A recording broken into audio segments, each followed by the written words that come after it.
Halo pemirsa, bagaimana kabar Anda hari ini? Semoga tetap sehat dan tetap semangat dalam beraktivitas. Senang sekali saya, Anastasia Putri, bisa menemani Anda dalam perbincangan yang kali ini akan mengangkat topik titik balik penyintas COVID-19 yang disiarkan secara langsung dari Media Center Satuan Tugas Penanganan COVID-19 Geraha BNPB Jakarta. Pemirsa, sejatinya di balik musibah tersimpan banyak hikmah yang bisa kita jadikan pelajaran dalam hidup. Bahkan menjadi momentum yang dapat membawa perubahan baik dalam hidup kita. Nah, pandemi COVID-19 ini telah memberikan banyak pengalaman berharga bagi kita umat manusia. Terutama bagi mereka yang pernah terpapar dan harus berjuang melawan virus yang menyerang tubuh hingga nyaris bertemu maut. Bagaimana kita menyikapi sebuah peristiwa berat yang menimpa hidup sehingga bisa bangkit dari titik nadir COVID-19. Nah, simak perbincangan saya sore hari ini bersama dengan Dr. Dwi Agustian MPH, PSD, Kepala Departemen Ilmu Kesehatan Masyarakat Fakultas Kedokteran dari Universitas Padjadjaran. Selamat sore, dokter. Dan di sebelah Dr. Yayani, siapa yang tidak kenal, Bapak Tung Desemaringin.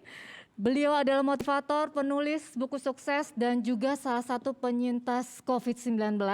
Dan Pak Tung ini pada Maret lalu dinyatakan positif COVID-19 ya Pak? Betul. Sekarang sudah sehat? Kuat siang dan malam. Pagi juga. Iya, pasti akan seru nanti perbincangan kita. Dan juga telah hadir di studio ada Ibu Susi Satiwi Rudiati, juga salah satu penyintas COVID-19. Dan sebagai informasi pemirsa, kondisi studio saat ini telah disanitasi. Mikrofon yang kami gunakan ini juga sudah didisinfektasi dan kami juga senantiasa menjaga jarak. Talkshow ini juga memperhatikan protokol kesehatan yang ditujukan untuk semua kalangan. Nah, sebelum kita mulai diskusi kita, mari kita menggunakan hand sanitizer terlebih dahulu. Silakan Bapak Ibu sekalian.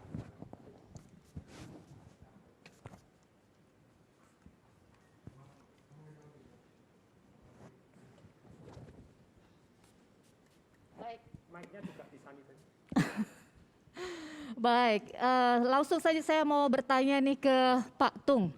Pak Tung sudah semangat sekali akan berbagi pada sore hari ini ya. Ya. Pak Tung, bisa diceritakan tidak Pak, bagaimana awal mula Bapak terpapar COVID-19, lalu apa saja yang Bapak lakukan setelah diketahui positif? Jadi pada waktu itu sekitar tanggal 15 Maret, jadi masih awal-awal. Dan kemudian kelihatannya itu dari naik pesawat terbang gitu ya. Saya sudah jaga jarak, tapi kan belum diminta pakai masker pada waktu itu gitu ya. Sudah enggak cipika-cipiki, sudah betul-betul jaga jarak, tetapi karena waktu itu yang diminta kena pakai masker adalah yang kalau sakit. Jadi saya juga enggak. Nah, kelihatannya di pesawat terbang itu, karena pesawat terbangnya penuh, enggak ada jarak juga. Sebelah ada orang juga penuh. Nah, tanggal 15 itu terakhir, karena tanggal 16 bilang working from home. Saya langsung semua seminar saya cancel, semua meeting cancel, begitu ya tanggal 15. Tanggal 18 itu mulai demam. Jadi demam, ngilu kalau malam, kalau pagi sehat. Malam ngilu lagi, mulai sehat. Tanggal 23 ngep, enggak bisa napas. Udah, kok rodok mulai enggak bisa napas ini. Mau swab, ternyata zaman dulu alat swab tidak semudah hari ini. Dan hasilnya harus 2 minggu, ya tobat kan gitu, dan enggak boleh swab dulu. Jadi tes darah dulu, kemudian foto paru dulu, foto torak, sebetulnya foto aja cukup, enggak perlu MRI itu ya. Terus kemudian setelah difoto, kemudian 95% COVID, baru boleh swab. Waktu swab sudah antri di depan itu tempat panas begitu, orang sudah nangis-nangis tuh, karena yang antri situ sudah calon COVID gitu ya. Ini depan, di belakang, aduh nih, udah pakai masker. Setelah di swab, hasilnya kapan? 2 minggu. Aduh tobat, masih harus dikirim ke Litbang, harus begini, aduh tobat. Sudah dikasih obat berjalan, ya udah, karena belum confirm COVID. Dikasih obat itu saya enggak tahan, karena saya jarang sekali minum obat, dalam hidup ini jarang. Tanggal 25 enggak tahan. Enggak tahan, sampai enggak tahan, luar biasa mual, enggak karu-karuan. Saya nyerah, gotong rumah sakit. 3 rumah sakit nolak saya. Enggak main-main loh. Kenapa itu? Jadi karena zaman dulu kan belum rumah sakit rujukan, dan rumah sakitnya penuh. Jadi, dan belum terbukti COVID. Kalau belum terbukti COVID, kamu masuk nanti malah kena COVID gitu ya. Jadi kamu sudah COVID belum, enggak boleh masuk. Terus, tapi 3 dokternya rumah sakit baik semua, saya kenal. Bahkan nyumbang sebelum saya masuk aja sudah nyumbang itu, tetap ditolak. Gitu ya. Jadi terus kasih obat, 3 dokter ngirimin obat gitu ya, obat anti mual, obat begini. Saya bilang dokter saya nyerah deh ini, jadi gini. Terus kemudian saya sorry dokter obatnya enggak tak minum, saya ngeyel ini jadi enggak tahan sama sekali. Malam enggak diminum, minum obat enzim pencernaan bukan obat anti mualnya, besok seger lagi. Dokternya bilang Pak Tung ini ada penelitian, dari Paris 6 orang dikasih obat ini, 6-6-nya dalam 6 hari sembuh. Ya. Jadi ketika itu Pak Tung diketahui positifnya di rumah sakit apa ini Pak? Jadi saya di Siloam, jadi di Siloam itu jadi Kelapa Dua, namanya Siloam Kelapa Dua, bukan dekat Karawaci tapi bukan di Siloam Karawaci, Siloam Kelapa Dua. Nah ketika diketahui positif, bagaimana perasaannya Pak Tung ketika itu? Loh, saya pada waktu diketahui positif itu dalam kondisi sudah seger waras. Jadi saking telatnya, jadi sempat ngap. Nah sampai itu mau masuk rumah sakit ditolak, terus kemudian tanggal 30 cek lagi, foto paru kiri, paru kanan putih, 99% COVID. Terus kemudian masuk rumah sakit, tapi cari rumah sakit kan saya milih toh. Kok bisa, wah yang rumah sakit pemerintah, rumah sakit kepresidenan, rumah sakit yang terbukti lebih jos misalnya begitu. Susah juga cari gitu ya, ternyata tidak semudah itu cari rumah sakit. Jadi teman-teman harus hati-hati gitu ya.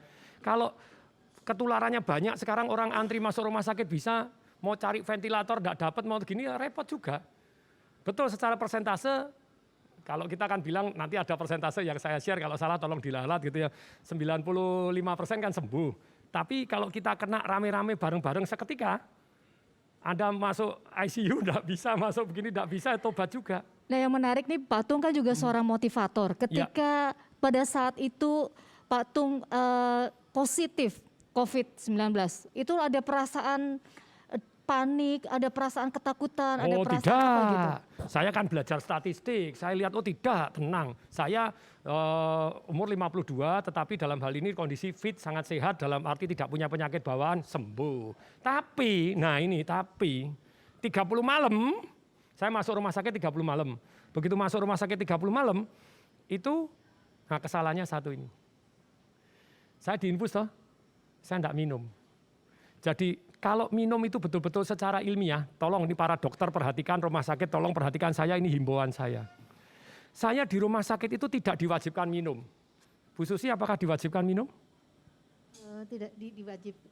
Secara ini sih nggak diwajibkan, cuman setiap saat dikasih minum gitu, dikasih air minum. Kalau tidak diminum apakah diributin? Enggak juga sih. Enggak juga. Nah ini, jadi please deh. Jadi kalau terbukti secara ilmiah, ini ilmiah. Kalau saya salah para dokter silahkan, profesor silahkan debat saya begitu ya. Kalau kurang air 4% kita lemes.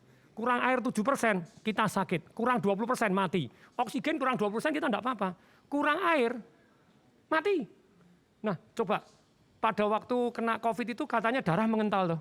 Ibu juga dites ambil analisa gas darah susah enggak? Iya waktu itu memang ketika masuk pertama kali rumah sakit diambil darahnya memang susah gitu, analisisnya susah banget gitu. Susah banget. Saya diambil AGD di sini, analisa gas darah, coblos 3 kali melentong saat bola pingpong hitam, sini 2 kali tidak bisa hitam, sini hitam tidak bisa. Terus lah ini tadi mestinya diwajibkan minum. Lah seringkali kan ini, mestinya diukurin minumnya. Di rumah sakit diwajibkan minum. Jangan terus kemudian darah mengental kasih heparin, dikasih aspirin supaya ya tetap minum air putih dulu toh. Iya, jadi ketika itu Pak Tung akhirnya selama berapa hari dinyatakan sembuh? Jadi 10-11 hari saya dinyatakan sembuh karena tes namanya tes swabnya hasilnya lama. Jadi saya tanggal 1 itu sudah merasa seger buger. Pada tanggal 1 pagi tidak bisa bernapas, tidak bisa jalan kaki. Kesalahannya satu, tidak minum. Jadi saya minta pindah kamar gitu ya, minta pindah kamar. Tidak bisa jalan, saya itu paling anti, tidak mau pakai kursi roda, tidak mau gitu. Terpaksa, waduh jalan dulu, terus kasih kursi roda.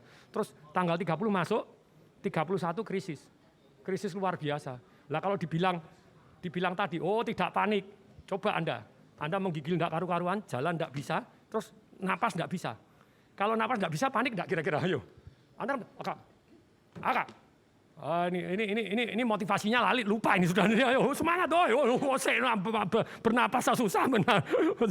Yang menarik juga apa yang dipakai oleh Pak Tung ini ya, ini alat apa Pak? Apakah ini ada alat khusus gitu sekarang? Oh enggak, sebetulnya ini teknologi gitu ya. Jadi ini ada filter, ada saringannya HEPA, terus kemudian ada pompanya dicas. Jadi udara yang masuk di sini seger terus. Jadi saya sepedaan, olahraga pakai ini ya just pleng no problem gitu ya. Jadi sedotan udara, yes. Ya menarik sekali cerita dari Pak Tung, pasti juga tidak kalah menarik cerita dari Bu Susi. Nah kalau Bu Susi sendiri bagaimana pengalaman Ibu ketika pertama kali Ibu divonis positif COVID-19? Pengalaman saya sih ketika itu pas tanggal 6 sore divonis dinyatakan bahwa hasil swab saya positif 6 September Bu ya? 6 September, Swabnya berapa lama keluarnya Bu? 1 hari. Wah, 1 hari ketika itu. sekarang jos. Ya, kemudian saya dinyatakan saya hanya karena swab yang dilakukan dahulu oleh anak-anak saya dulu, karena sebenarnya gejalanya sama dengan saya. Tapi karena anak saya udah beberapa hari, dia di swab duluan, tapi baru hari Minggu saya di swab, Senin keluar. Anak saya nunggu 2 hari lagi karena di rumah sakit. Saya di Pelni, anak saya di Siloam kemarin. Dari hasil swab itu begitu dikabarin saya sempat kaget juga. Hah? Bener nih saya kena swab. Innalillahi, saya cuman begitu aja. Innalillahi. Ini hasil swabnya punya saya atau punya anak saya tanya gitu kan. Punya ibu katanya gitu. Loh. Terus apa yang saya lakukan dok? Saya bilang gitu kan. Ibu siap-siap aja karena kita malam ini juga ibu dicarikan rumah sakit untuk berdua dengan anak saya. Karena anak saya juga sama kan. Malam itu juga sampai jam berapa kita akhirnya dapat rumah sakit. Dirawat 2 malam terus kita pindah rumah sakit lagi karena kita rasanya kurang nyaman ya. Kita pindah rumah sakit. Dari rumah sakit yang terakhir ini besoknya anak saya kan pulang karena dinyatakan negatif lagi kan. Kemudian melakukan swab kembali besok paginya dinyatakan positif. Jadi negatif positif gitu terus. Akhirnya anak saya di rumah sakit Jatinegara, saya di MMC. Nah ketika itu 2 hari pertama, malam pertama di MMC saya nggak ngerasa apa-apa gitu. Saya ngerasa sakit kepala yang luar biasa yang nggak pernah saya alamin seumur hidup saya dan nggak pernah tensi tinggi. Malam itu sampai 156. Padahal biasanya cuma 120, paling tinggi 130 paling tinggi. Saya udah nggak habis pikir, saya hanya teriak-teriak dalam kamar sendirian kan. Saya teriak-teriak, saya nangis, terus saya video callan karena kan gimana ya, dengan kondisi ginjal 1, itu kan sangat berat buat saya ya. Ginjal 1? Iya, udah 23 tahun yang lalu sih. Tapi saya akhirnya cuman bisa istighfar. Itu pun dibantu dengan suami dan melalui WA call itu dibantu suami, anak-anak, kemudian mertua juga karena kami dari 18 orang, 12 orang terkena. Jadi ya saya juga kepikiran mertua saya dengan umur yang udah 70 tahun. Iya, enggak satu rumah sih kebetulan ketika kami terpapar, saya nggak tahu juga terpaparnya di mana. Tanggal 25 September itu kami kumpul bareng memperingati 100 harinya mertua, bapak. Karena meninggal pas hari raya Idul Fitri. Nah kita kumpul, udah lama nggak kumpul gitu kan. Kita kumpul untuk memperingatin itu, tahlilan, terus pulang. Kayak beberapa hari kemudian kok ngerasa badannya nggak enak. Nah, waktu kumpul pakai masker nggak? Kita pakai masker. Tapi cipika-cipiki juga nggak? Enggak. Wow. Kita sih nggak cipika-cipiki. Karena kan memang ya agak dempet, cuman kita nggak cipika-cipiki karena kan kita tahu ya. Saya sadar saya itu memang rentan gitu loh. Saya rentan karena kan dengan kondisi ginjal 1 bagaimana saya bilang gitu. Dan setiap kali saya berobat saya pasti menyampaikan, "Dok, apakah obat ini aman buat saya?" Karena dengan kondisi ginjal 1 kan banyak faktor yang bisa nggak mungkin ya bisa tambah merusak ginjal kan gitu. Nah, selalu dokter saya sampaikan seperti itu. Terus kemudian saya sangat bersyukur banget 2 hari berturut-turut tuh saya mengalami sakit kepala yang luar biasa. Terus hari ketiganya hanya untuk minta Merislon 1 biji itu aja, itu saya nunggu 12 jam. Untuk menunggu Merislon itu untuk menghilangkan pusing itu 12 jam. Karena saya akhirnya komplain ke suster, saya itu kalau cuma dikasih Merislon kenapa mesti nunggu lama? Saya tahu protokolnya, tapi apakah iya hanya untuk Merislon untuk menghilangkan sakit kepala ini nunggu 12 jam? Katanya nunggu dokter. Ya ampun dok, nggak bisa diprioritaskan ya, saya bilang gitu. Saya itu udah nggak tahan, saya bilang gitu. Terus malam itu saya nggak bisa tidur karena hujan deras ya, hujannya deras, besoknya pagi banjir ya. Dari situ saya malam itu udah, ya Allah, apakah memang ini hari terakhir saya? Saya mikir seperti itu aja kan. Sambil ada seorang cleaning service, saya ingat banget itu. Cleaning service sudah 8:30 malam, masih ngepel. Saya tanya, Mas, kok belum pulang jam segini? Dia jawab, iya Bu, saya piketnya dari sore, dari Aplusan yang sore gitu. Biasanya pulang jam berapa? Saya tanya gitu. Saya sih bilang jam 10, dia bilang. Terus tinggal di mana? Saya bilang. Dia tinggalnya kebetulan jauh di Pamulang. Kondisi hujan kayak gini, saya pikir gitu kan. Udah berkeluarga, sudah anaknya 1, istri saya nggak kerja, dia bilang gitu. Akhirnya kok ada sesuatu yang saya pengen bantu orang ini. Ini. Gitu. Saya Virus penting. kayaknya seperti saya ada terketuk gitu loh. Orang ini harus saya bantu. Saya telepon suami saya. Pik, ini ada orang kayak gini-gini, boleh nggak aku bantu? Saya tanya gitu. Suami saya bilang, silahkan aja. Tapi saya nggak punya uang tunai. Saya bilang gitu. Tapi suami saya bilang, kamu kan punya m-banking. Oh iya. Akhirnya saya tanya orang itu, Mas punya rekening bank? Oh ada Bu. Saya bilang gitu. Maaf ya Mas, saya pengen berbagi sedikit. Jangan dilihat nilainya. Saya bilang gitu. Semoga apa yang saya berikan ini meringankan sakit saya dan keluarga. Saya bilang gitu. Iya Bu. Akhirnya orang itu memberikan rekening. Saya kasih, sama udah saya transfer, mohon diterima. Saya minta doa supaya saya dan keluarga sehat, saya bilang gitu. Kemudian, iya Bu, terima kasih banyak. Itu udah jam 9:04. Saya izin Bu pulang, silahkan Mas, saya bilang gitu, hati-hati di jalan, saya gitu. Besoknya yang selama saya dirawat itu nggak bisa bangun, masih infusan ya, nggak bisa bangun karena sakit kepala, masih gemeter gitu ya, mau turun dari tempat tidur. Jadi sholat di tempat tidur. Alhamdulillah besok paginya kayaknya dibayar tunai oleh Allah. Saya bisa seger kembali dan bisa menunaikan sholat ya meskipun dengan agak susah, bisa rasanya Allah.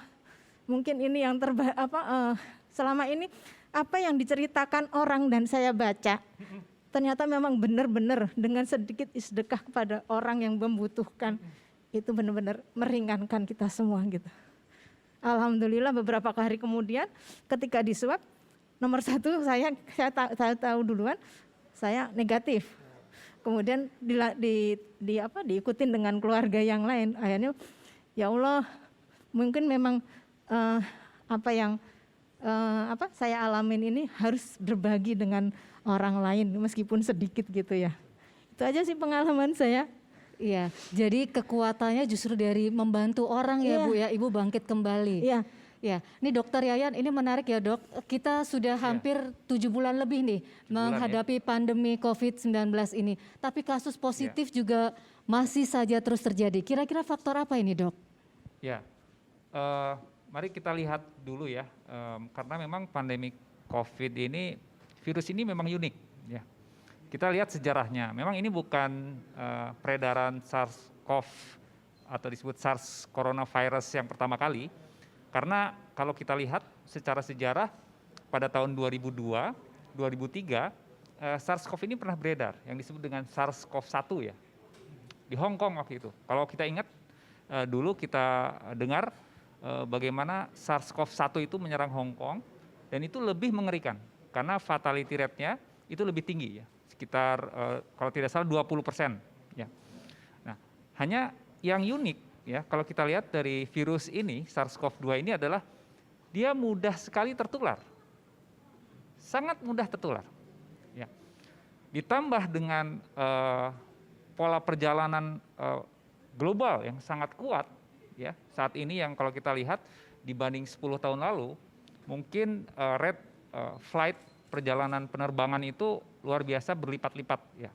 Dan itu menimbulkan kecepatan dari virus ini bergerak dari satu orang ke orang yang lain.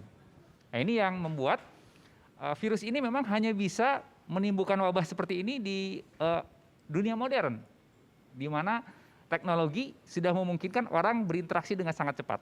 Kalau kita lihat, mungkin ketika tahun, katakanlah 20 tahun yang lalu, virus ini tidak akan menimbulkan efek seperti ini. Oke. Nah, ini dari aspek biologi dari virusnya. Nah, kalau kita lihat tadi pengalaman dari Bapak Tung dengan Ibu Susi, itu adalah respon individual, ya, respon individual, di mana memang karena virus ini baru, tentu saja pengetahuan kita masih terakumulasi untuk memberikan suatu pemahaman yang firm, ya, tentang virus ini. Dan karena kejadiannya secara statistik, ya, kalau kita lihat sekarang swab itu, kalau kita lihat ya persentasenya, perkembangan terakhir itu dari populasi yang umum itu paling tinggi 5%. Bahkan kemarin saya di Bandung ada satu populasi yang tidak ada gejala, kita lakukan massive testing, itu bisa sampai cuman bahkan 1%. Jadi dari 100 orang hanya 1 orang yang positif, bahkan itu tidak bergejala. Ya. Artinya dengan jumlah kasus yang sedikit ini, maka kita harus menunggu cukup waktu untuk mengumpulkan, ya, gejala-gejala, pola-pola, faktor resiko, ya. Dan itu nanti mungkin kita akan bahas lanjut bagaimana bahwa waktu pula, ya, yang membuat kita bisa betul-betul meyakinkan karakter virus ini.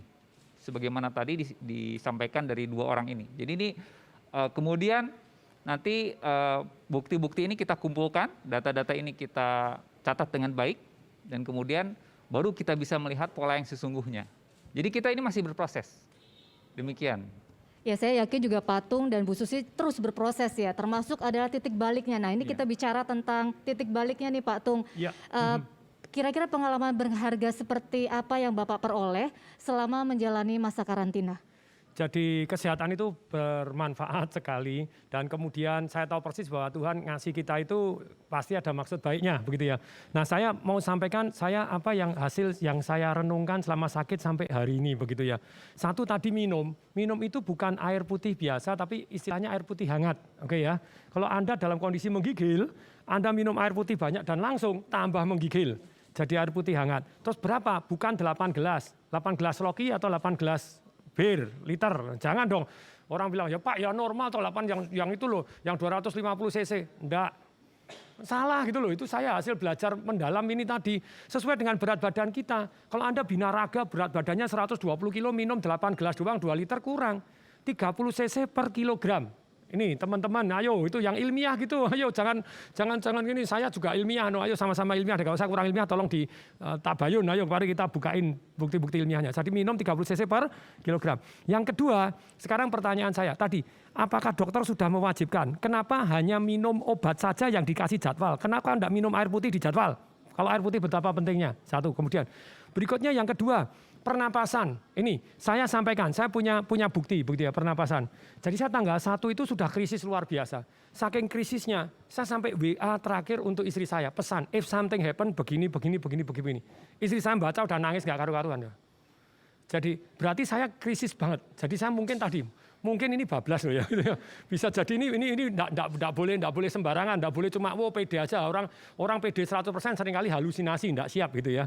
Nah, tapi sekali lagi, jadi pada waktu itu kemudian saya minum air putih sudah, terus kemudian pernapasan Wim Hof. Nah, ketika saya melakukan pernapasan Wim Hof ini sains. Saya satu-satunya pasien saat itu, ketika pernah kali tidak berhasil, setelah itu saya minum VCO juga, virgin coconut oil itu antiinflamasi juga dan membersihkan, mendetoks juga, serta mengencerkan juga. Mengencerkan juga gitu loh, jadi mengencerkan darah kita jadi lebih encer, kasih air putih dan saya detok ke belakang lancar. Pada waktu diambil darahnya yang sudah minum air putih 1,5 liter air putih hangat, terus kemudian ditambah VCO, terus kemudian saya pernapasan Wim Hof, diambil analisa gas darah. Dokternya heran, baru kali ini ada pasien kena COVID, itu kalau analisa gas darah, itu PO2, namanya tekanan O2-nya, itu orang normal 80 sampai 108. Saya 158,9. Jadi oksigennya tinggi, memang dokternya heran. Loh, CO2 24 sampai 34, kalau orang kena COVID bisa jadi 50% CO2-nya, jadi sampai ngep, saya kan ngep. Gitu. Saya 19. Terus darah saya alkalin, gitu. Darah saya lebih alkalin, 7,475, lebih alkalin, slightly lebih alkalin. Terus kemudian yang lebih paling menarik, kalau Anda oximeter ditempel di sini, orang normal 94 sampai 98, saya 99,4. Jadi kalau dipakai oximeter 100 gitu, langsung 100. Jadi please deh belajar pernapasan Wim Hof, dan sampai malam akhirnya saya diskusi sama dokternya. Dokternya selesai praktek jam 10:45 menit. Oh iya, saya heran ini. Baru dites ini kok baru kali ini ada pasien yang kayak gini. Waktu itu pasiennya belum sebanyak hari ini begitu ya. Kok bisa O2-nya tinggi? Saya bilang, tapi kamu enggak normal. CO2 itu butuhnya normal gini. Dokter nih loh, saya kasih artikel ilmiahnya. Dan pernapasan WIM HOF ini HOF, itu Anda download aplikasinya gratis. Video YouTube-nya ada yang ngajarin. Jadi please deh ini. Jadi pernapasan Wim Hof ini sampai saya tulis ya, silakan Hadi ini. Jadi aplikasinya gratis, Anda bisa cek, Anda bisa download, dan ada penelitian ilmiahnya. Jadi penelitian ilmiah itu dokter di universitas ada top, rumah sakit top, diginiin Mbak. 12 orang, 24 orang. Dokternya juga enggak ngerti siapa yang sudah pernapasan Wim Hof atau belum. Terus kemudian diinjek, dikasih bakteri yang membuat dia demam. 12 yang pernapasan Wim Hof hanya dalam waktu 4 hari itu enggak ada satupun yang demam. Imun sistemnya naik. Terus kemudian imun sistemnya naik, terus yang 12 yang tidak pernapasan Wim Hof demam semua. Nah ini tolong di-download, dicari, itu ada science-nya, behind science. Dan kalau ini science, terbukti secara ilmiah, tolong dipelajarin. Wahai dokter-dokter rumah sakit, tolong dipelajarin. Boleh Terus saya komentar nih. silakan. Ya, karena saya dokter nih. Silakan Pak. Nah, cocok. Saya butuh ada orang yang bisa. Jadi, masukan. Bapak tadi membuat testimoni ya Pak. Jadi, Dan ada penelitian ilmiahnya, betul. yes. Dan testimoni itu berlaku individual Pak. Bisa jadi. Individual. Bisa jadi. Sebagai contoh, air itu memang komposisi kita itu majority air. Jadi memang betul kalau air sangat diperlukan. Mungkin karena Bapak waktu itu kurang air, memang harus minum air. Betul. Karena minum air cukup itu kan satu hal yang general ya. Secara fisiologis, sistem imun kita itu tidak akan memproduksi sistem imun yang optimal untuk tubuh kita bisa membersihkan diri dari virus. Karena sebetulnya sistem imun tubuh kita ini sudah lengkap. Hanya kekurangan input masukan minuman yang untuk sebagai bahan sistem imun lah yang membuat kita rentan. Coba kalau kita lihat ya, mungkin Bapak Ibu sudah tahu ya, tadi Ibu katanya kalau yang rentan tuh diantaranya yang punya penyakit ya Bu ya, penyakit hipertensi, termasuk obesity dia, Diabetes yang paling rentan. diabetes, semua itu adalah penyakit-penyakit yang punya potensi tinggi untuk merusak sistem imun. Dengan demikian otomatis pertahanan tubuhnya kurang bisa menahan datangnya virus. Ya. Dan di sini kita lihat kalau tadi ada satu respon individual, Pak. Nah, kalau air tadi saya nih senang diskusi gitu ya. Jadi mestinya kalau air itu bukan respon individual. Kalau kurang 4% lemes, kurang 7% sakit, kurang 20% mati. Ini ilmiah. Jadi ada datanya, boleh tabayun, buka buku juga. Iya, betul. Nah, berarti ini bukan respon individu, respon semua manusia. Jadi kalau memang betul air ini sangat dibutuhkan untuk sehat dan di rumah sakit tidak diukurin, kayak tadi ada air digeletain aja, enggak diminum, enggak dimarahin sama dokternya, kita kurang air. Itu yang membedakan obat dengan minuman. Kalau air minum itu adalah kebutuhan general, main basic. Basic, lah kalau basic aja enggak dipenuhi. Jadi itu bukan obat. Betul, bukan sama sekali bukan obat. Kita harus melihat definisi obat, ya. Kalau obat itu adalah spesifik terhadap satu penyakit. Nah, kalau tidak spesifik itu bisa berlaku umum. Ini itu berlaku adalah umum, kebutuhan yang umum. Seperti kita bicara glukosa ya. Kalau kita lapar kita pasti makan. Jadi sebetulnya kalau kita kurangi minum ya kita haus. Itu sebetulnya satu hal yang sudah sangat logis. Sangat basic tetapi tidak diwajibkan sehingga dianggap semua pasien harus tahu. Padahal ibu tahu, saya enggak. Ibu tahu enggak? Kenapa diambil darahnya kok enggak bisa tadi? Enggak tahu juga sih. Enggak tahu juga. Sangat goblok toh kita berdua ini. Ya sebetulnya barangkali, salah satunya mungkin gini ya Dok, masing-masing punya ketahanan sendiri ya terhadap obat atau pengobatan dalam COVID ini ya Dok. Mungkin Bu Susi sendiri juga bisa diceritakan kalau tadi Pak Tung pengalaman sembuh dari COVID-nya dengan beberapa treatment tertentu, kalau Bu Susi bagaimana treatment untuk sembuh dari COVID-nya? Kalau saya kemarin ketika isolasi mandiri di rumah sakit, ya hanya karena dengan kondisi ginjal saya yang satu, Wah. Jadi obat-obatan Harus mungkin hati-hati kurang, dokter memberikan Harus harus hati-hati hati-hati. sekali, Jadi hanya diberikan vitamin gitu kan. Ada vitamin D, vitamin C, kemudian vitamin E juga. Terus ada satu hari ini dikasihkan multivitamin. Besok tinggal nambahin vitamin D gitu kan. Ketika multivitamin nggak dikasih, ada vitamin C, ada vitamin D gitu. Pokoknya di combine lah, setiap hari itu agak beda. Tapi ada satu obat yang harus selalu diminum gitu kan. Memang yang disampaikan tadi untuk terkait dengan minum itu, memang sebenarnya memang secara individu kita harus sadar ya. Ternyata Bahwa sadar nggak Bu? Nah, saya itu dia. sebenarnya kemarin itu Ya. sedikit begitu ketika diambil obat susah, saya mikir jangan-jangan ini saya kurang minum, gitu. Jangan-jangan saya Ya. kurang minum. Betul sekali. Akhirnya saya ketika di ruang rawat itu saya minta air yang pakai sebenarnya bawa tumbler sendiri ya, minta air panas. Air hangat. Saya selalu minum campur air dingin dan air panas, bukan air dingin yang dari kulkas ya, tapi air biasa. Saya sukanya minum air hangat. Nah, dari situ setiap kali minum saya nggak langsung minum banyak, tapi kalau orang Jawa bilang sececep gitu, Terus, 15 menit sekali itu saya berusaha untuk selalu membasahin kerongkongan saya supaya tidak sakit ya gitu. Dan ya alhamdulillah ketika itu terus saya lakukan obat-obatan ya alhamdulillah bisa memperbaikin ya. Yang tadinya saya udah mulai lemas, mulai ini dengan minum air putih yang banyak ya alhamdulillah bisa kembali gitu. Jadi saya tahu pendekatan dokter selalu farmakologi. Jadi akhir kan sudah tahu. Padahal Pak, saya nulis buku Pak tentang Life Revolution tentang kesehatan. Saya belum cerita ya pendekatan baru kedokteran. Ya boleh, silakan Pak, silakan. Kita sekarang berbicara transformative medicine. Wis, Ya. keren. Apalagi nih Pak? Ya. Dimana kalau dulu kalau kita bicara epidemiologi, yaitu berbicara triad epidemiologi. Ada agent, ada host, ada environment. Namun sekarang determinannya itu lebih ke arah sosial. Maksudnya Jadi, contohnya? Social determinant of health. Bahwa contohnya nih ya, kita berbicara COVID ini sebetulnya kalau kita lihat virus ini bukan virus yang sangat mematikan tanda kutip ya. Karena kalau virus Ebola, virus 50% mati. SARS-CoV-1 itu lebih mematikan.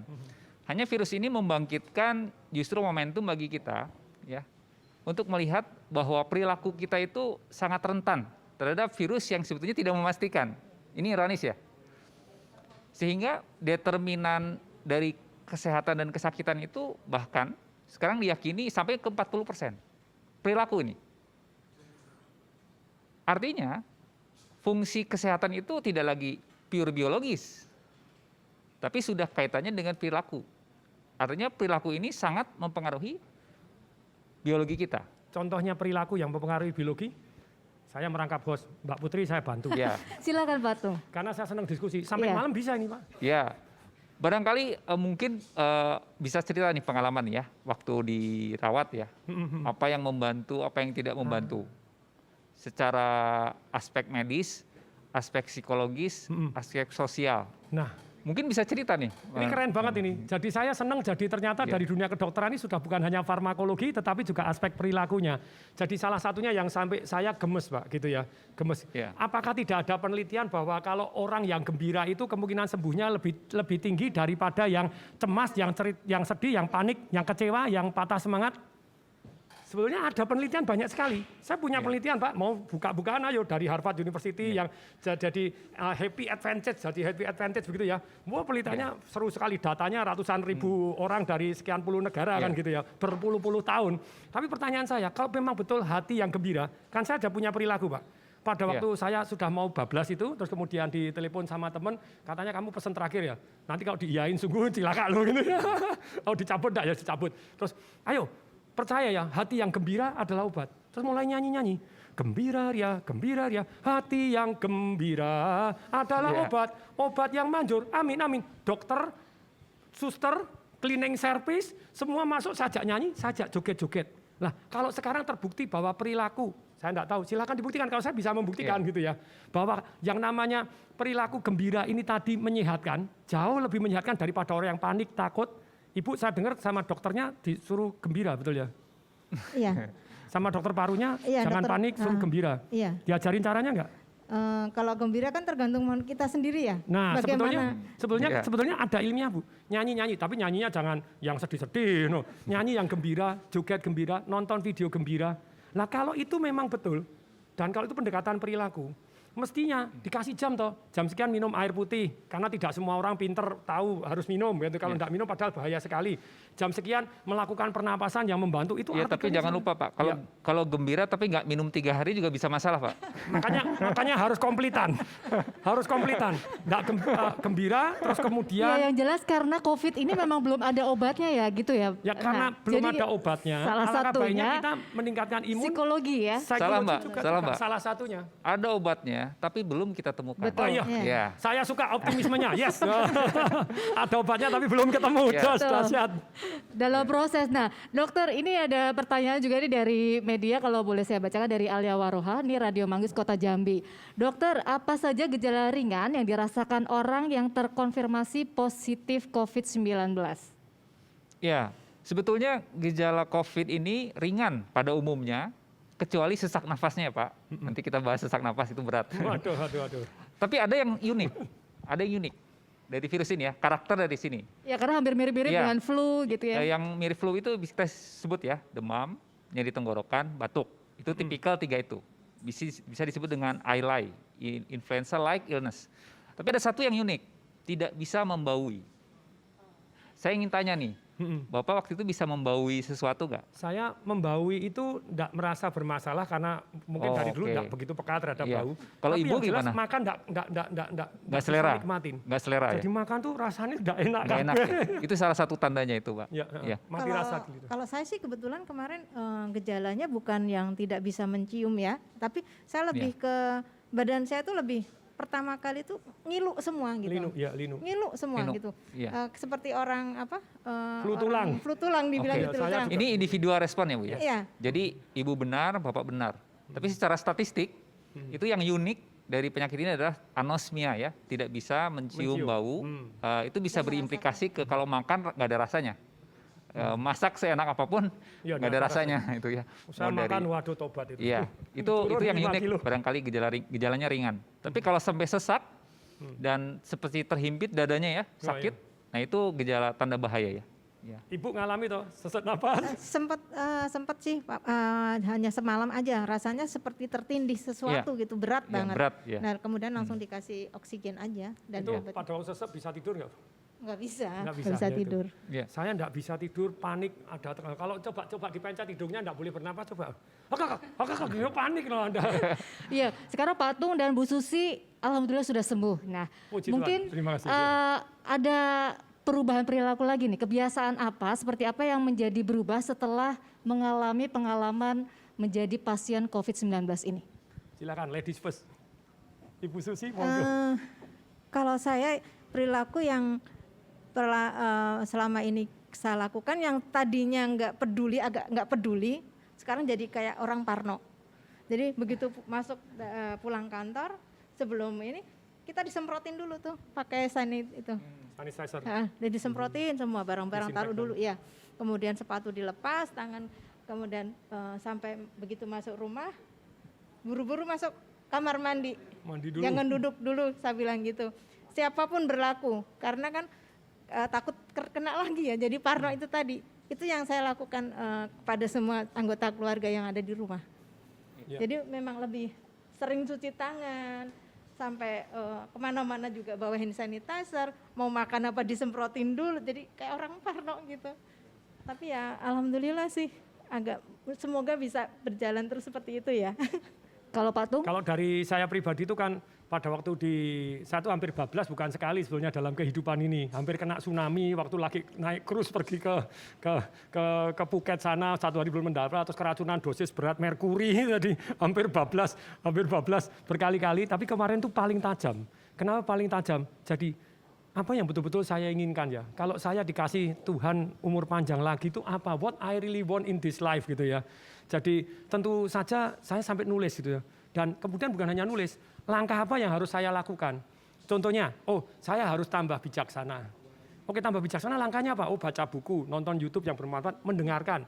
Iya. Jadi kayak tadi dokter ngomong, saya langsung berhenti, dengerin dulu no. Jadi jangan ngomong terus gitu ya, dasar pembicara ngomong terus, mendengarkan itu. Oke. Kemudian yang kedua misalnya, saya kepengen sekali untuk menjadi sehat dan panjang umur. Saya hari ini 7 kilo lebih ringan dari sebelum kena COVID. Pada waktu pulang kena COVID, itu yang sangat-sangat berbeda. Banyak orang yang bilang paru-parunya cacat.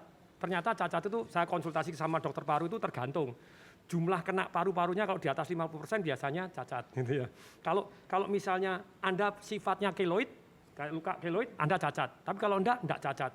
Terus saya waktu treadmill pertama kali 5 menit ngep. 5 menit ngep.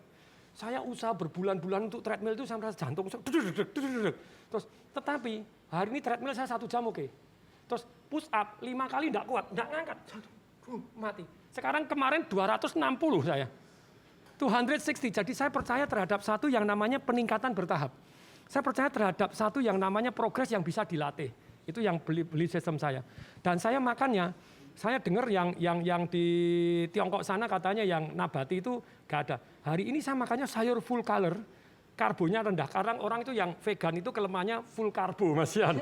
Kalau saya enggak, saya masih pakai GUP juga. GUP itu yang Gwyneth Paltrow yang meneliti. Jadi saya masih pakai daging, tapi saya pakai sayur segar, full sayur segar. Jadi itu membuat saya very fresh, pagi, siang, sore sangat seger luar biasa. Itu tentang kesehatan. Langkahnya apa? Olahraga dijalani. Kemudian saya pengen dekat dengan keluarga. Pengen dengan keluarga ya harus diluangkan. Saya video call sama orang tua saya, jadi langkahnya detail. Terus kemudian saya juga pengen dong masih tetap istilahnya bermanfaat untuk orang banyak. Tadinya saya sudah males-malesan ngasih seminar, sekarang masih seminar online, rekornya kemarin itu 15.604 orang gitu ya, rekor. Jadi sekarang lebih seru lagi karena seluruh dunia bisa ikut. Terus menyelesaikan nulis buku, terus tadinya jadi betul-betul supaya bermanfaat untuk orang banyak, langkahnya apa saja. Meluangkan waktu nulis buku lagi, gini. Dan terus kemudian tadi dekat dengan anak caranya bagaimana, ngobrol seperti apa. Jadi langkah-langkahnya ditulis. Kemudian boleh dong istilahnya supaya saya lebih bermanfaat, bisa membantu banyak orang, saya bisa jauh lebih kaya, boleh kan? Boleh lah, caranya bagaimana? Itu langkahnya seperti apa? Oh belajar tentang perak, belajar tentang emas, belajar tentang begini. Terus kemudian begini, saya kepengen sekali diberkati, dilindungi, disayang, dan dibimbing oleh Tuhan yang Maha Kuasa. Pertanyaannya, lah Anda baca kitab sucinya enggak? Nah sekarang saya sudah putaran kelima gitu ya. Jadi bagaimana Anda merasa bisa dibimbing oleh Tuhan, kitab suci Anda sendiri tidak pernah baca gitu ya. Jadi lebih dekat dengan keluarga dan lebih dekat dengan Tuhan. Lebih perhatian dengan kesehatan Kesehatan juga. lebih sistematis, juga benar-benar istilahnya mau maju dan langkahnya detail saya. Iya. Nah, Dokter Yayan, mendengar pengalaman dari Pak Tung dan juga Bu Susi, apa yang ingin Bapak sampaikan agar masyarakat tidak khawatir dan bisa dijelaskan lagi mengenai perubahan perilaku yang dapat mempengaruhi imunitas? Ya, baik. Jadi saya ingin meyakinkan para audiens ya, kita semua, kalau kita itu sudah diciptakan dengan desain yang terbaik. Sekali lagi, kita sudah diciptakan dengan sistem imun yang luar biasa. Dan vaksinasi itu hanya membantu saja untuk menstimulasi sistem imun kita yang sudah ada. Karena kalau sistem imun yang nggak ada, sudah berkurang contohnya, seperti lansia, itu problematik di vaksinasi juga. Nah, ini satu hal yang menarik, karena berbicara sistem imun sangat berkaitan nanti dengan optimalisasi balance-nya keseimbangan kita antara tubuh kita dengan spiritual atau psikis. Karena keseimbangan itu nanti akan mengoptimalkan sistem imun. Dan sedikit tadi menyambung, ini berbicara tentang, kita berbicara vaksin ini berbicara chemistry ya. Tapi bukan hanya chemistry of biology, tapi chemistry of happiness. Karena kalau kita lihat, virus ini uniknya itu masuk ke dunia modern kita semua, di mana happiness itu menjadi barang yang langka. Wow. Ya, dan level of imunitas itu rentan dengan catatan apa? Begitu banyak penyakit-penyakit kerentanan biologis yang muncul dari ekspresi kita tidak happy dengan makan. Wow. Kita kurang makan, kita kurang happy, tapi kita ekspresikan dengan makan, sehingga akhirnya obesity yang terjadi. Hipertensi karena kita cari uang, gitu ya. Ini bagi yang cari uang, siap-siap hipertensi, siap-siap rentan terhadap COVID. Gitu. Bagi yang kurang makan, terlalu banyak cari makan, terlalu banyak makan, jadi obes. Nah sehingga artinya ini menjadi momentum bahwa happiness, kalau kita lihat ya, Masalah uang itu kadang-kadang banyak takdir, kita tidak punya pilihan. Pekerjaan, pendidikan. Tapi kalau happiness, kebahagiaan itu pilihan. Keren. Tidak ada orang yang bisa mengambil kebahagiaan dari kita, walaupun apa yang kita miliki itu mungkin kata orang tidak cukup. Top. Nah, ini kecukupan ini. Yang kedua adalah bagaimana kita bisa membangun kemawasdirian tentang kesehatan dengan ilmu. Tadi ya, dengan ilmu. Tadi saya bagaimana Pak Tung kita bisa lihat betapa membacanya ini seorang Pak Tung. Jadi kita bisa lihat role model dari Pak Tung ini membaca. Pak Tung ini kan bukan dokter ya Pak? Belum Pak, belum. Siapa tahu nanti Pak. Nah, tapi bagaimana beliau membaca fenomena ini, membaca papernya, membaca Riset-risetnya. Nah ini kalau terbayang kalau setiap masyarakat Indonesia membaca, saya pikir kita bacalah itu ya fenomena ini, kita akan mampu mengatasi ini. Nah artinya ini tidak hanya terlepas kepada pemerintah, tapi bagaimana kita memberdayakan individu untuk menjadi seorang yang literate terhadap dirinya dan tahu untuk berbuat sesuatu. Karena yang tahu yang terbaik itu untuk diri seseorang dirinya ya. Karena ada respon yang individual. Apa kekurangan kita? Ya kalau saya gemuk, saya kurangi berat badan tuh. Kalau saya kurang, tingkatkan berat badan dengan baik gitu kan ya. Ini salah satu disebutnya kewaspadaan diri ya yang sifatnya individual. Dan ini kalau sudah tumbuh di kita itu sangat kuat sekali. Jadi tidak tergantung pada regulasi pemerintah. Demikian mungkin pesan saya yang bisa saya sampaikan. Baik, kalau untuk Bu Susi, berkaca dari pengalaman, pesan yang ingin Ibu sampaikan kepada masyarakat untuk dipetik sebagai pelajaran dalam menghadapi pandemi COVID-19 ini apa? Kalau dari saya pribadi ya, ketika kita terkena COVID, jangan panik, pertama itu ya. Yang kedua, berusaha untuk selalu senang. Itu tadi yang dikatakan Pak Tung tadi, senangnya seperti apa? Senang seperti apa kan kita yang tahu ya. Kalau saya kemarin mencikapinya dengan karena di rumah sakit nonton TV yang lucu-lucu. Aha. Kemudian karena saya hobi masak, saya suka yang nonton masak-masak seperti itu. Kemudian yang kedua adalah makan makanan yang bergizi. Setiap hari ada proteinnya.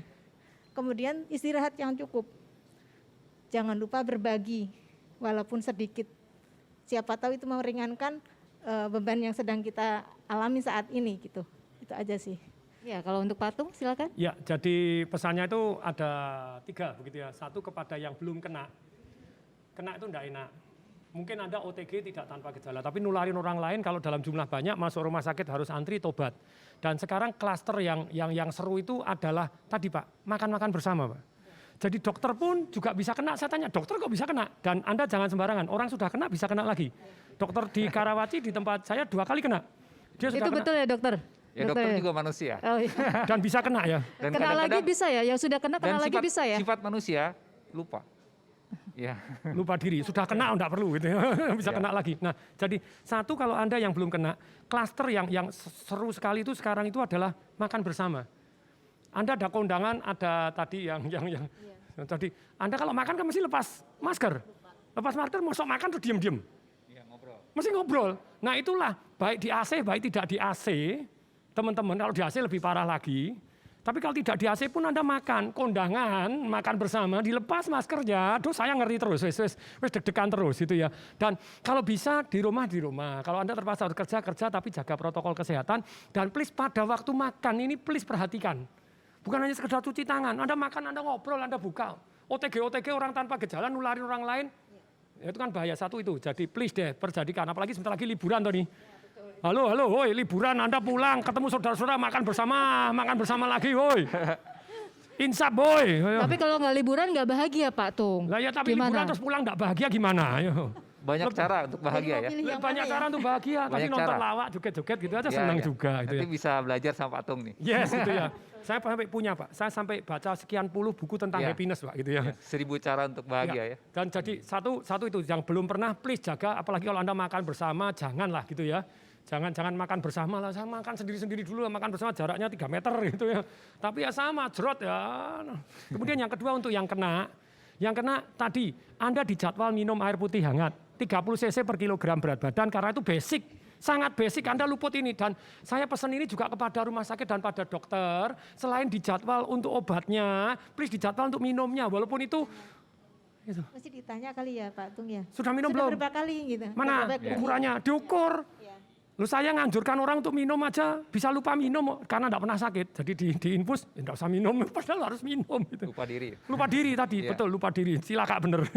Kemudian yang kedua, lakukan pernapasan Wim Hof. Anda download, Anda cari dokter-dokter, please tolong dipelajarin. Kalau itu memang betul ilmiah, mbok dijadwal jam sekian pernapasan dulu. Jadi oksigennya coba tes aja. Saya sampai nantang orang. Oke, tes saturasi berapa?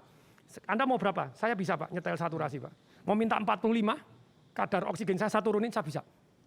Anda mau minta saya 100, saya bisa. Sebentar aja. I can control my saturasi. Kenapa tidak diajarkan untuk menolong? Kemudian ketiga, kalau menurut saya adalah VCO bagi saya sangat-sangat penting. Mungkin dianggap individual, tapi kan murah toh, atau saking murah jadi tidak mau neliti. Dokter di Filipina katanya mulai meneliti antiinflamasi, juga mencairkan darah juga mendetoks kita ke belakang dengan lancar, juga antivirus, antibakteri. Silakan dilanjutkan diteliti. Bukan jualan VCO ya Pak? Saya belum dikontrak ya Pak, belum dikontrak sama agen VCO gitu ya. Virgin coconut oil. Ya virgin coconut oil yang 100% murni dan cold press, merek apapun masa bodoh saya gitu ya. Tapi yang keempat ini yang seru tadi, hati gembira kalau itu memang secara ilmiah sudah perilaku yang menyehatkan. Kenapa tidak di rumah sakit pun? Please deh, ini yang ketiga untuk para dokter, para rumah sakit. Tadi toh videonya jangan dikasih video yang mati berapa, mati kenapa, jangan. Itu penting untuk nakut-nakutin orang yang belum kena, bagus. Tapi kalau di rumah sakit jangan, woi. Bikin stres, bikin kejang-kejang, tambah bablas, mati, takut gitu ya. Sensor, langsung videonya lawak, YouTube-nya seterin, video lawak. Anda ketik lawak sebanyak-banyaknya. Diajarin jadwal, nyanyi bersama dulu, joget bersama dulu. Ayo, itu sungguh menyehatkan. Saya sungguh percaya, ada penelitiannya, perilaku gembira daripada khawatir cepat mati. Tapi kan Pak, maaf, tadi yang disampaikan kan kita perilaku gembira. Kita gembiranya kalau ketemu dengan keluarga gimana? Boleh, tapi jaga jarak, jangan makan bersama. Makan sendiri-sendiri, woi. Cuci tangan, pakai masker tetap, nggak usah cipika-cipiki dulu, sabar. Ya, di swab dulu, negatif baru cipika-cipiki, oke gitu ya. Yuk makan bersama di swab dulu 1,8 juta, tobat. Iya, yang pasti ini Ke 900, menjadi Pak. pengalaman berharga tentunya ya buat Pak Tung dan juga Bu Susi karena sudah berbagi juga atas pengalaman kemarin menjadi pasien COVID-19. Mudah-mudahan sehat terus Pak Tung dan juga Bu Susi juga Amin. termasuk dokter. Kita tunggu nanti vaksin dan obatnya juga tentunya. Dan pemirsa, saatnya kita tiba di penghujung acara. Semoga bincang-bincang kita hari ini bermanfaat untuk kita semua. Jangan lupa pemirsa untuk selalu memakai masker, menjaga jarak dan menghindari kerumunan. Serta mencuci tangan pakai sabun dengan air yang mengalir. Ingat pesan Sebentar, dari Ketua. yang keempat Sat- penting, yang keempat, baik. jangan makan bersama. Baik, itu tambahan dari Pak Tung yang juga penting buat belum yang terkena COVID ya. Gini, dalam berapa hari ini ya teman saya meninggal dunia, kakak teman meninggal dunia, pembimbing akademik saya pada waktu saya kuliah juga meninggal, sudah dokter, sudah gini meninggal juga, orang tua, mertua teman saya meninggal. Jadi dalam few days ini saya rodok emosi jiwa gitu ya. Jadi mohon maaf kalau ngomongnya sampai untungnya dikasih masker jadi tidak muncrat gitu ya. Baik, terima kasih sekali lagi Pak Tung. Ingat pesan Ketua Satgas Penanganan COVID-19 Bapak Doni Monardo. Apa yang kita lakukan agar disiplin dan patuh memakai masker, menjaga jarak dan menghindari kerumunan serta mencuci tangan itu belum sebanding dengan beratnya perjuangan dokter dan tenaga kesehatan yang merawat pasien di rumah sakit. Mereka yang mengabaikan protokol kesehatan sehingga menimbulkan korban jiwa bukan hanya dimintai pertanggungjawaban di dunia tetapi juga di akhirat. Dan saya akhiri talkshow kita kali ini. Saya Anastasia Putri bersama tim yang bertugas dan para pembicara undur diri. Selamat sore dan sampai jumpa.